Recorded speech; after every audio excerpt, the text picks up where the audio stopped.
afternoon, and thank you, Albert, for being here.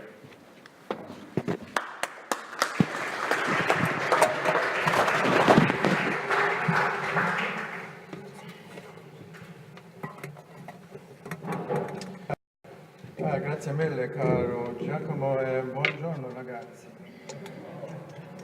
You look very fresh. I don't feel so fresh. All three of us gave our talks yesterday evening, and to me this is a new experience too. I am charged to give you as much as possible, obviously, the same talk as I gave the colleagues yesterday. It would not be appropriate to do otherwise. But for me, this is a little bit difficult. But I have resisted the temptation to learn from yesterday's experience, so I will now proceed to repeat my mistakes. Okay, so I was asked to try to introduce some modern concepts of medical thinking and medical and therapeutic practice and relate them to our field of plasma protein therapies. So this presentation will be divisible fairly clearly into two parts. In the first part, I will outline some aspects of the history of medicine and how we have evolved concepts which are now succeeding each other in the way we develop and utilize therapies. And in the second part, I will try to illustrate with our own products how, in some ways, these concepts are applicable and how, in other ways, perhaps they are not so applicable. So it is necessary, I think, to understand where we all came from, and also to remember that in order to predict, we have to do this, to understand where we came from. Prediction is not very easy, especially about the future, as was said by the Danish physicist Niels Bohr. We all of us, to some greater or lesser extent in our jobs, have to have the capacity to predict, especially in this industry, which is in a dynamic phase and which requires positioning based upon our perception of what will be the market in a few years' time. And given that we are looking at where we came from, let us consider Charles Darwin. Now, you are aware, of course, that with some exceptions, and of course we respect the division of opinion around the world, but with some exceptions we generally take it as acceptable that life on the planet came about as a result of a process of evolution.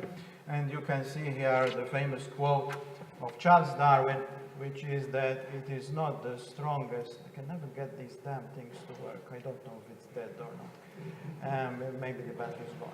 But anyway, Darwin said that it's not the strongest of the species that survive, nor the most intelligent, but the one most responsive to change. First of all, it's quite probable that, like many sayings of famous people, this probably was never said by Darwin. It's probably a reasonable synthesis of what his thinking was, which was then attributed to him and stayed that way over the years. This is something very common. Be that as it may, the important thing is to look at the phrase change. Thank you, it's working now. Now, let's look at what Darwin actually said. Darwin observed that not all individuals survive within a species. And his second very important observation, which he made when he was touring around the world and looking at very different environments, such as the Galapagos Islands and also northern Australia, is that within one species there's a lot of variation. He therefore concluded that the better adapted individuals survive, what we call the fittest. But remember, what he calls the fittest is not the strongest or the most intelligent, but the ones which are most responsive to change. And they reproduce, passing their genes onto the next generation. And over this time, this process leads to evolution. So, given that he talked about reproduction, let us talk about sex. This is a very, very basic summary through chopping and changing from some slides of the basic information about genetic information.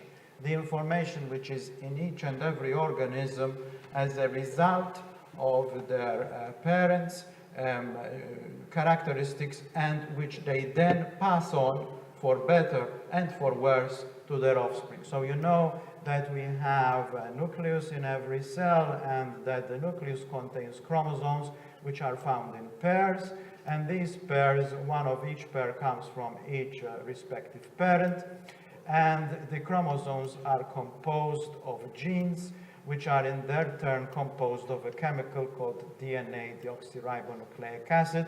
And one way to look at this, which I find reasonably accessible, is to look on the nucleus as a library. The chromosomes then are the books in the library. The genes themselves, which each make one protein, are the chapters in the books. The groups of bases, as we call them, within the genes are the words, and the actual individual products are the letters. This is putting in an extremely simplistic way what is reasonably complex molecular biology. I think the scientists in the audience know that I'm putting this very simplistically, but hopefully you can access it in this way. And so we've got these genes written in the DNA code, and then they through a process which is quite well illustrated here, they then proceed to code for amino acids, which then join up to make proteins. And proteins, ragazzi, are what makes life. We are all around here because of two things: water, of which we are composed of in the most instances, and proteins. So Darwin said, in order to be successful, you have to pass on these genes. So let us review a bit what you need to do to be successful, to pass on your genes. Well, first of all, in the world of developed mammals, including our species, which is on the top, or we kid ourselves that we're on the top, you have to be attractive. You have to be attractive to the opposite sex so that you can engage in a process whereby ultimately the genes are passed on. I don't know how to put it in any other way without incurring the censorship laws. I personally don't know too much about this, but you have to also reproduce often. The more offspring you make, obviously the better. Now, this is very obvious within nature. You can see that most animals, when they reproduce, they have quite a few children. But as you go up the evolutionary scale, you start seeing that this is not necessarily the case. Certainly, in human beings, this is not so much the case. And the important thing to note that in the developed, prosperous Western economies, this is now not happening. It is not happening. It's certainly not happening in this country. It's certainly not happening in my country of Australia.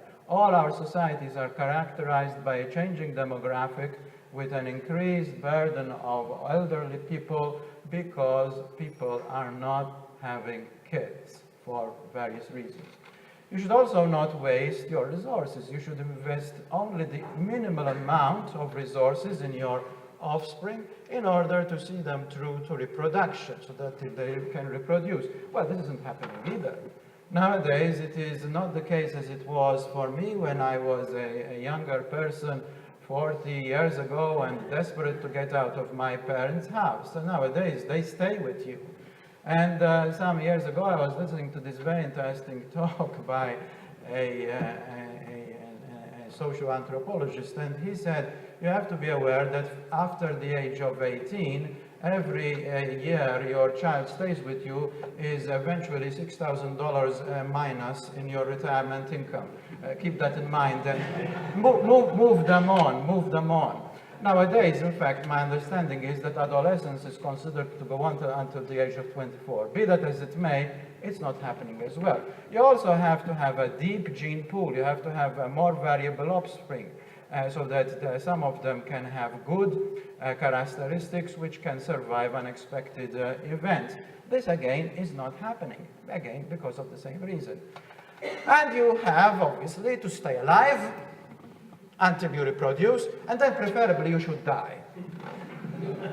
And although this is the preferred modus operandi of, I think, some governments which keep encouraging us to keep on working until we drop dead, this is certainly not happening in the Western world, because we are aging and continuing to be in the economic ecosphere for much longer than is the reproductive life cycle. So the message from this, ragazzi, is that we are actually defying, resisting, and changing without perhaps realizing evolution. And this is shown here in this interesting curve, which I find enormously fascinating. This is a so-called survival or mortality curve, and it basically shows you the rate of survival plotted against age. These are very common things for us who work in medical research, and I'll show you another one later on. But this is the modern Western picture. It is the United Kingdom 16 years ago, and you can see basically that people live quite long, and then they start dying towards old age. And these are a number of curves reasonably similar to each other, which show different patterns. They show, for example, the situation in a poor country, Mozambique in Africa. You can see that it is a very different situation. And you can see, I have no idea, I'm fascinated, but I have no idea how they managed to generate mortality or survival curves for the Neolithic and Paleolithic eras. But what interests me is perhaps to compare Liverpool 150 or so years ago to the United Kingdom here, and you can see this remarkable difference. Why has this happened? Is it that we have evolved more, that our genes are stronger, that we are actually able to survive longer? No, it's not. It's because we are, all the people, all the human beings in these curves are basically Homo sapiens. We're all the same. We all have the same basic genetic structure. But in the past 150 years, particularly as a result of the massive technological and medical breakthroughs of the late 19th and early 20th centuries, we have seen a huge lift in survival capacity in the developed economies, mostly through the fact that we eat well 3 times a day. In fact, we eat too well. We have a roof over our heads for most of the time. We have a toilet which we can flush, an extremely important characteristic.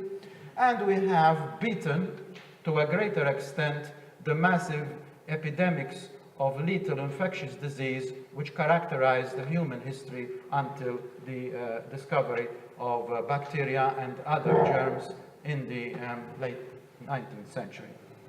Again, therefore, we are defying evolution. This is not because of genes, it's because of other things. We're still all of us Homo sapiens. Now, as a result, though, of the great level of increased understanding in molecular genetics brought about by the discovery of DNA by Watson and Crick, we initiated as a global project, but mostly driven because of the massive intellectual and financial resources of the United States, the Human Genome Project, starting sometime in the 1970s, which came to fruition in the early 2000s with the publication of the human genome sequence. A huge accomplishment to the intellectual capacity of mankind. And given that we as a species are somewhat hubristic, we celebrated this by predicting that the fact that we made this massive achievement as a human race meant we were going to solve a lot of other problems, particularly medical problems. And this is summarized by this statement from an eminent US authority that the payoff will be to better diagnose, treat, and prevent disease. Did this happen? Well, before we discuss whether this happens, let's discuss a bit more about the human genome. And I like to show this slide in order to induce a sense of perhaps humility. This is something which I myself periodically feel the need for, and so I pass on this to you. Any individual's genome will differ from the DNA of, for example, your siblings, your brothers and sisters.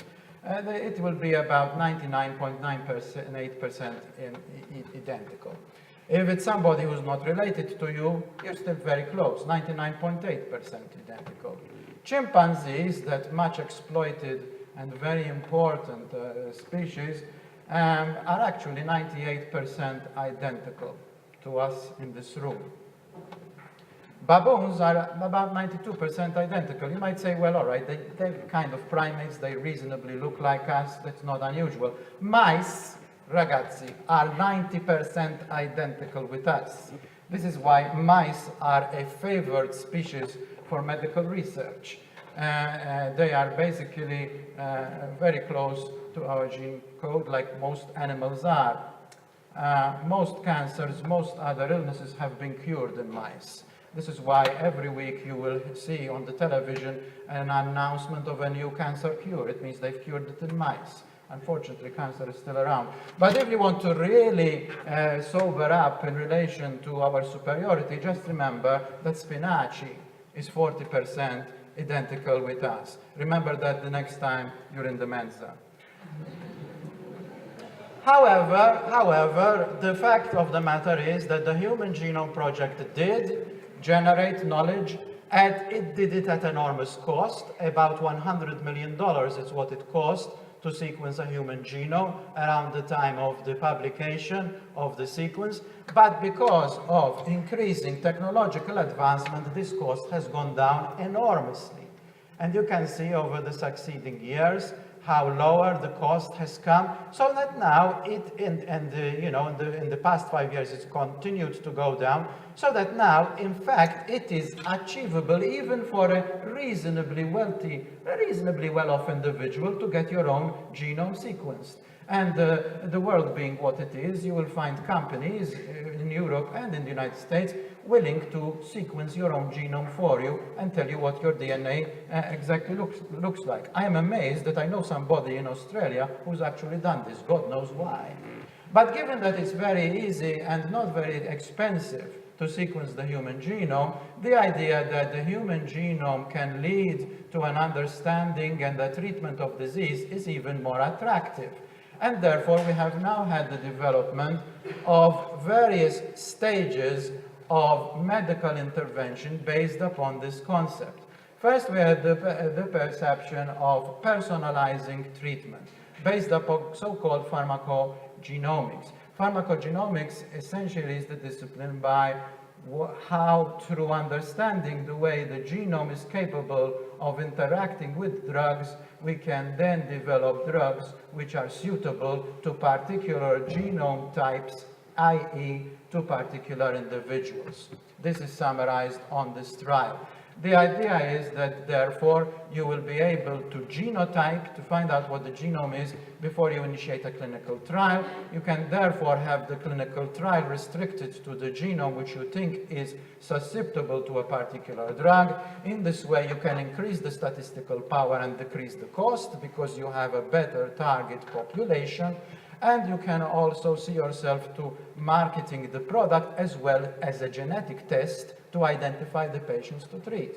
Now, this might result, of course, in a restriction of the market, because if instead of giving the same pill to all the population, you give it only to some individuals, you are shrinking the market.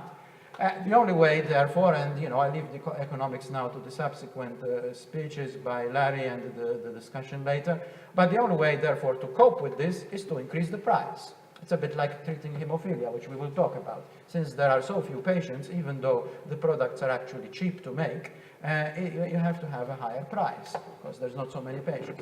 But it is considered that in this concept it's justifiable to increase the price because on this basis we supposedly have an efficacy level which is increased and adverse events should be decreased. Has this happened? Well, to some extent it has. To some extent. For example, this is a very stark, clear example of how we can, through knowledge of the genomic sequence leading to the generation of protein in relation, in this instance, to this adenoreceptor. This is just a protein involved in binding certain molecules and then subsequently in binding certain drugs. What we're seeing here is the codon, is the actual gene sequence, and what we are seeing here is changes or mutations, as we call them, at specific points on the codon. Here we have position 16, here we have position 27, in relation to the relevant amino acids which are coded through the gene sequence. And the point I seek to make is that if you look at, for example, and we're looking here, ragazzi, at certain respiratory treatments for respiratory disease. If you look at, for example, the situation when the arginine locus is what we call homozygous, it's both arginine from each parent, remember we're talking chromosomes here, you can see that we have a certain response to this respiratory treatment. I won't go into the detail of what the treatment is, but if we have a homozygous, that means it's different from each parent, here we will have a different response. And the same situation occurs here in relation to venodilation with differences in the sequences at codon 27. So basically you have here a very simple, clear, unequivocal example of how changes and characterization of the genomic pattern in this particular very small, very localized area of possible medical engagement can lead to a different reaction to drugs, and therefore we can then move forward in developing better drugs. However, some people are skeptical that medicine will really be personalized, and I think most doctors, I would certainly hope that most doctors would maintain that they themselves have always personalized their treatments, and this is therefore leading us to the idea of precision medicine, which implies that the diseases are defined by underlying molecular mechanisms rather than traditional signs and symptoms. In other words, when you have a headache or when you have a cold or when you feel pain anywhere in the body and you go to a doctor, the idea is that the first thing that has to happen is that rather than take out the stethoscope and listen to your heart and measure your blood pressure and take your temperature, we rip up a human genome. Remember, it's quite simple and not very expensive to do, and in that way get an idea of what medical treatment is possible. And since the idea in this concept is to actually save money, because don't think that this is being proposed because it's just that it's technologically sexy. At the back of this is the fact that healthcare in our developed economies is leading to a state of economic collapse of the whole country because it's just becoming too expensive to treat all the patients. And therefore there is a great interest at the level of funders, including governments, in so-called precision medicine, and the most powerful government in the world, led by the most I would call technologically sexy politician in the world, is interested in precision medicine, and already the United States, through the Obama administration, is pumping in hundreds of millions of dollars to develop this concept. And I draw your attention to this report, which is publicly available, as indeed will be my slides, incidentally, if you're interested to get more information. So this leads us to the concept that medicine has actually evolved through various stages since its inception in history. For most of history, until about, let us say, 140, 130 years ago, medicine was purely heuristic. It depended entirely, in other words, on the personal knowledge and the personal opinion of individual doctors, individual treaters. And since science had not yet developed much knowledge to underpin that personal opinion, there was not really much advancement. In relation to those curves which I showed you before, you could see that the survival curve 300 years ago and even 10,000 years ago is fairly similar to what it was about 150 years ago. Then we had the advances of scientific discovery, which I've discussed, and this resulted in the concept of empirical medicine, that because science was explaining the facts, everything now was going to be devolved to the facts, not to individual opinion of doctors or individual knowledge of doctors, but actually to the scientific facts. And this has led us to the era of so-called evidence-based medicine, underpinned in our practice of therapeutics by the concept of the randomized clinical trial, which, as you know, basically takes out of the picture medical opinion and expertise, patient opinion and expertise, and puts everything on the basis of a statistical probability. I don't have time to discuss the pros and cons of this, but evolving from this, we now have the concept of precision medicine, in which rather than have population-based empirical observation and probabilistic projections, we have everything dependent on a single patient-based therapy, as I have tried to explain. However, this is starting now to, as usual, and this is a good thing, that there is never really an answer. I keep hearing people tell me, oh, you know, now it is proven. Let me tell you that a basic concept in scientific philosophy, which I adhere to, is the Popperian process, whereby Karl Popper maintained that you can never prove anything. What you can is to disprove. And you think about, those of you who are scientists, think about the successive generations of scientific theory. Tell me of one scientific theory which has never been disproven. Whether it's Newtonian physics, whether it's much of medical hypotheses, everything in the end, thankfully, gets disproven. So beware of the concept of proven treatments. They don't exist. In the end, they will be shown not to be proven. And it is the case also with precision medicine. One of the areas which has been strongly targeted for precision medicine is oncology, cancer medicine. This is a review by some eminent physicians in this aspect, and they conclude through their review that probably this will unfortunately not be successful. I leave you to read the review, but why is this? The reason is that we are actually more complicated than our genes. We're not just genes. As I've shown you before, we have surpassed genes. We have overtaken evolution. And we have, as a species, changed and radically influenced the environment around us. The planet is warming up because we have changed the planet. We have evolved epidemics which never were thought would happen, like West Nile virus and Zika, because we have deforested much of the planet. So we change our environment, and the environment interacts with us and interacts with the genes. And for example, you can see that in most modern diseases which are of epidemiological and financial burden in the Western world, like diabetes, heart disease, and most cancers, there is no clear genetic theory behind these. And if you look at type 2 diabetes, which is prevalent to a huge extent in this country, my country, Malta, any country I've lived in, age, sex, and body weight are much better predictors than any level of genetic score of risky genes. And the advice, therefore, rather that people would like to be able to take a pill and then eat as much mortadella as they like and watch calcio all day.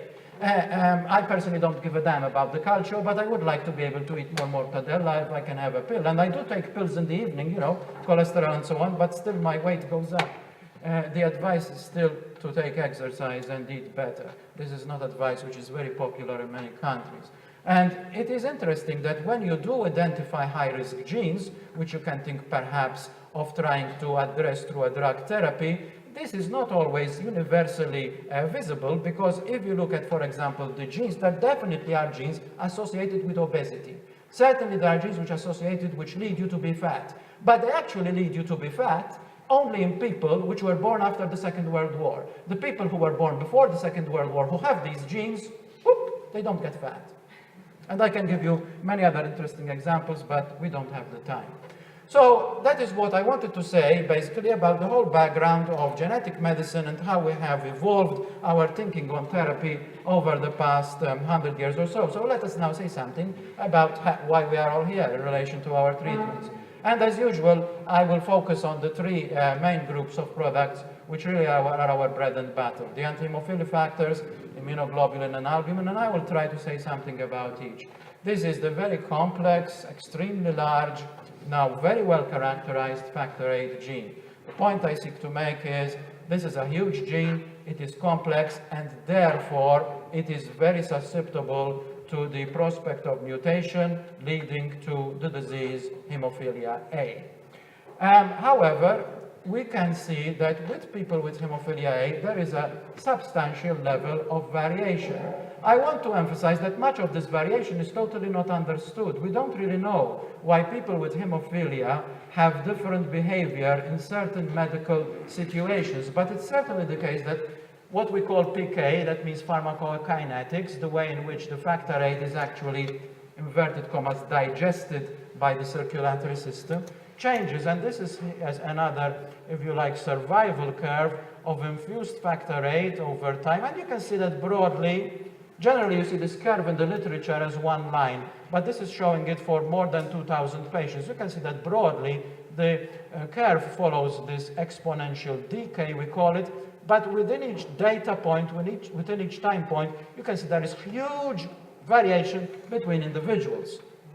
So you can see that if we are able to do this on the patient population and characterize their PK individually, we can then start to, as is proposed by precision medicine, tailor the treatment, and we can therefore go, and if we have a patient who is over here, for example, we can see that he is much better than a patient who is over here in relation to how much factor VIII is left, and we can therefore treat differently and give different doses. This is also quite important in relation to different lifestyles. Let us look, for example, at the possibilities open for a young person who wants to go to school and basically be in a relatively sedentary form of life for the 5 days of the week, but then wants to play football on Sunday. Va bene. While you are in the situation of being sedentary, you do not need to have very high levels of factor VIII. If it turns out, however, that over the weekend you are not given the factor VIII, in this period you are definitely at a position of risk, because the factor VIII given to you on the Friday will have gone down by Sunday. This is the basic philosophy underpinning the research trust to get longer acting coagulation factors, and we may talk a bit about that later on. But the point of the situation is that we need to do something if this kid wants to play calcio on Sunday. So what we could do is to actually give the injection again on Saturday and have a situation whereby he is covered on Sunday when he wants to play football. Do we need to do this for everybody? No.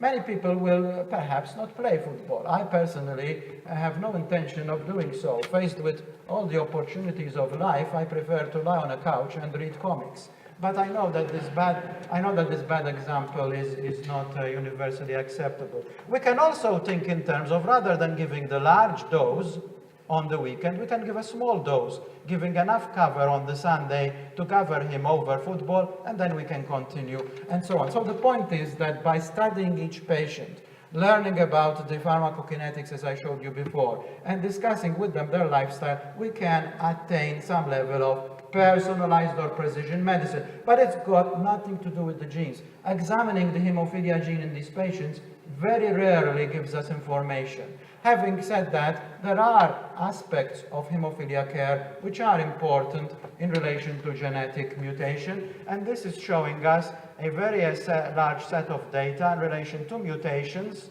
in the hemophilia gene, which give us a higher susceptibility to the development of factor VIII inhibitors. It is well known that this is one of the most important drivers towards getting inhibitors.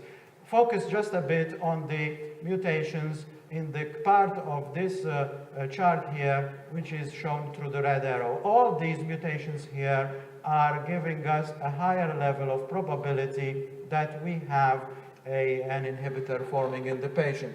So that, for example, if you look then at the information provided by CPET, yesterday we had an absolutely beautiful event in the evening for some of us, in which Manucci gave us a very beautiful overview of his career, including this culmination in the CPET. If you look at, for example, the personalization possible through the results of the CPET, you can see, we know now that plasma-derived factor VIII leads to a lower incidence of inhibitors in the first treated patients. So if we are able to identify the mutation, and perhaps in those babies who have a higher risk of mutation, giving inhibitor, give plasma-derived factor VIII, this is the future of the results of the CPET. Having said that, there are some other mutations which give us interesting results in hemophilia. Let's look at the work of my good friend Castaman in Firenze. This is in mild hemophilia A, and these are just mutations on the complex factor VIII gene. The mutations shown on this part, remember when I say mutation, I always mean a change in the DNA relative to the normal population. The mutations in this part give us a lower response. In mild hemophilia, we treat with DDAVP, not with blood products. This was also another huge achievement of Manuccio, that we can see that with these mutations, we have a lower response to DDAVP, and with the mutations on this lower part of the genetic diagram, we have a shorter half-life. Very interesting. Again, possibly leading us to personalized treatment, but these patients are not very plentiful. Let's say something very quickly, just half a minute, about factor 9, another complex gene, nowhere as complex as factor 8, but still presenting us with nearly 3,700 mutations. So hemophilia B, strictly speaking, on the basis of personalized medicine, is actually 3,700 different diseases. But if you look at, I'm very happy that in this slide, all the clinical data is extracted from Italian investigators. Here is from Massimo Morfini, a study with a recombinant factor 9, in which he found that the pharmacokinetics, I will not go into the particular description of these kinetic parameters, just take it that we are looking here at a different representation of the survival curve, but you can see that with different mutations, he gets different characteristics. In other words, the infused factor 9 behaves differently depending on the particular mutation in the hemophilia B patient. So these are missense mutations, these are nonsense mutations, these are same base mutations. Won't go into the detail of what these mean, but just take it that variations within the pathological changes in the gene give us different changes, different pictures in the pharmacokinetics in this particular instance, leading us to perhaps also more precisely define the treatment. Going to what is really the important product in our industry now, which is IgG, let's look at primary immune deficiency. And I just want to make one point from this complex slide. These are the actual diseases treated for primary immune deficiency. Not all are treated with immunoglobulin. The one which is most important to be treated with immunoglobulin is so-called CVID, common variable immune deficiency. It's actually a mistake to call this a disease, because this is a very large group of diseases, and for most of them, we cannot find the gene defect. We have only so far associated the gene defect in 20% of these cases. On most of these patients, we define the disease on laboratory measurement and symptomology, what is actually wrong with the patient. So it's very difficult to actually define a treatment and define immunoglobulin or other drug therapy on the basis of the genome, because we don't know what the defect is. However, it's important to realize that even in PID patients, we have important variation. This is an interesting study from Professor Casanova in the United States. Is it Casanova or Bonaventura? No, this is Bonaventura. Casanova was the earlier one. They're both Italian in origin. And what he shows in this one is the danger which can occur with personalized medicine.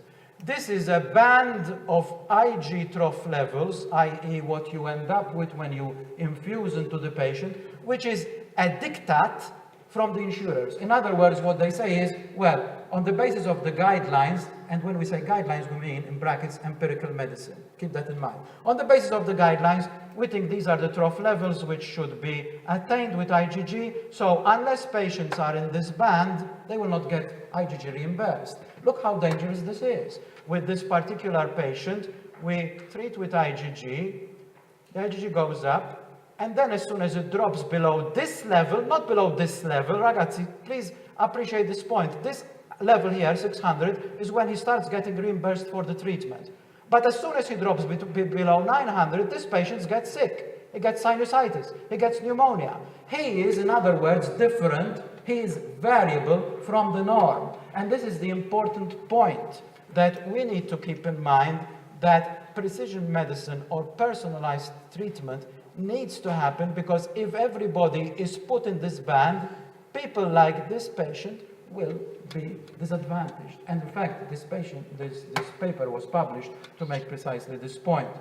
I'm delighted to say that this concept is very well developed by our dear friend and esteemed colleague Isabella Quinti in Rome. And she has studied for many, many years her cohort of 500 patients, one of the largest and best characterized cohorts of immune deficiency in the world. And she has developed this algorithm, and again, this is complex, but what I want to point out is that in this, she has realized the variation between patients, and she has developed through her clinical and laboratory experience, not through genes. There's nothing to do with precision medicine here, but through her laboratory and clinical experience based, for example, on the response to vaccination, based upon measurement of IgG and other parameters. when to start IgG replacement. This is extremely important, and recently she published this fantastic paper. So I'll just go back here a second. You can see here that she divides patients into less severe, who are only for follow-up, and severe patients where she starts IG treatment. But in this paper, she again subdivided on the basis of IgA levels. Isabella has a strong belief that IgA is a good prognostic indicator for response to immunoglobulin infusion, and she's chopped up the patient group into these different IgA levels. Basically, as you go across here, you get increased severity of the disease, and then she basically gave the more severe patients more frequent infusions, and the less severe patients, over here, less frequent infusions. And she got, as you can see, these results over here, and in this way, tailored the treatment to have a better use of the immunoglobulin with equivalent clinical results in the more severe patients. Nothing to do with genes. A final couple of words on albumin. Nowadays, albumin we do not consider to be a volume expander. There are other things which work equally well and which are much cheaper, but we certainly view with huge interest the promise given by the pharmacological, the drug-mediated effects of albumin in diseases such as sepsis. And you know that we have done a lot of work as an industry to show that this is the case. Now, this is just a cartonic summary of the aspects of sepsis where the particular properties of albumin may come into play. In other words, there are these targets for possible albumin benefit. But the situation, again, is much more complicated, because if you look at the polymorphisms, the variations between the genes involved in the immune response to sepsis and the other, responses to infection, including the complementary system and even the coagulation system, you can see that there is huge variation. I put that cartonic, that actual picture over there simply to give you an idea of the variation. I won't discuss too much exactly what it means, but it is showing us in a molecularly definable, visible form all these changes which you can see over here. So it's very difficult to define the patients on the basis of their genes in relation to sepsis treatment. We have to rely, as always, on medical symptoms and practice, and this is again another great Italian study from the group of Luciano Gattinoni. This is the Albios trial. Many of you know about it. Certainly anybody trying to market albumin needs to know this trial very well. And again, like many such trials in sepsis, the difference between albumin and crystalloids is tantalizingly visible, but unfortunately not significant. But when we look at the subgroup of patients who actually had septic shock, which is a much more severe manifestation of sepsis characterized by certain clinical, symptomatic, I keep emphasizing symptoms. What's actually wrong with you? How do you feel today? We can see that there is a benefit, a survival benefit on albumin, and this is what we have to base upon, and therefore I can conclude with two slides. First of all, in relation to the first half of my talk regarding the history and the fascinating achievements of the practice of medicine, we can conclude that the transition from heuristic, intuitive, based upon individual physician thinking, to empirical, based upon facts, science and evidence medicine, was really made possible through scientific discovery. Let me tell you that many of these discoveries were done by accident. People who are not scientists kid themselves, scientists kid themselves, and people believe them that they're following some defined scientific method. Actually, there's a good philosopher of science, Feyerabend, who is unfortunately dead now, who wrote a book called Against Method. This is not the case. Most scientific discovery occurs by accident, and this is a subject which fascinates me, so I'll stop on that there. But empirical medicine, which developed as a result of this transition, is embedded in probabilistic assumptions. It takes out the individual physician and the patient, in most instances involving therapeutic choice, and imposes the paradigm which has served us well in a lot of situations of the randomized clinical trial. The proposed new paradigm of precision medicine is more targeting the patient, which is what we're all about here at this occasion today, patient-centeredness, but it's limited because the complexities of the human genome are as I've described them, and it interacts the genome with other factors. And therefore, symptomology is what we continue to base upon, but symptomology can be used to personalize treatment. And in our field, it's possible to do this for many of the diseases treated by plasma protein therapies, as I have shown with hemophilia and PID, mostly through examining possibilities given by individual variation in pharmacokinetics. Diseases such as sepsis and so on, which are addressed through an acute treatment like albumin, are infinitely more difficult, and we need much more understanding. And empirical investigation will continue to guide us to better treatments in the future. Grazie. Remember, God is subtle, but he is not malicious.